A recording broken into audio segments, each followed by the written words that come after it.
नमस्कार. इन सोलापूरच्या बातमीपत्रात आपलं स्वागत. सुरुवातीला एक नजर टाकूया ठळक बातम्यांवर.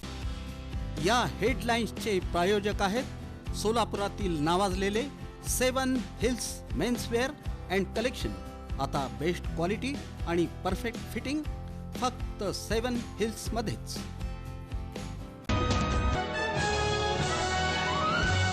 लग्नानंतर देवदर्शनाला जाताना कार आणि ट्रकची समोरासमोर धडक होऊन 5 जण जागीच ठार.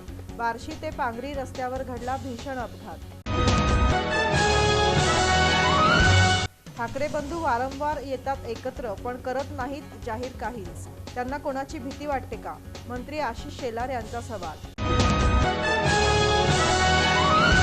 कोणत्या नेत्याच्या येण्यानं भाजपची ताकद वाढत नसून पक्ष आहे ताकदवानच. आमदार सुभाष देशमुख यांनी दिलीप मानेंना लगावला टोला. महापालिका निवडणुकीत वेळ आल्यानंतर पत्ते ओपन करणार, मात्र महायुतीतूनच निवडणूक लढवणार. शिवसेना जिल्हा प्रमुख अमोल शिंदे यांचं मत. उबाठा शिवसेना आणि मनसे यांचं संयुक्तपणे महापालिकेविरुद्ध श्रद्धांजली आंदोलन. सोलापूर शहरातील मुताऱ्या तसंच बस स्टॉप गायब होत असल्यानं आणि इंदिरा गांधी पार्क स्टेडियम समोरचा बस स्टॉप उभारणार पुन्हा नवीन आधुनिक पद्धतीचा. BY टेलरचे सर्वेसर्वा किरण एज्जा यांची माहिती.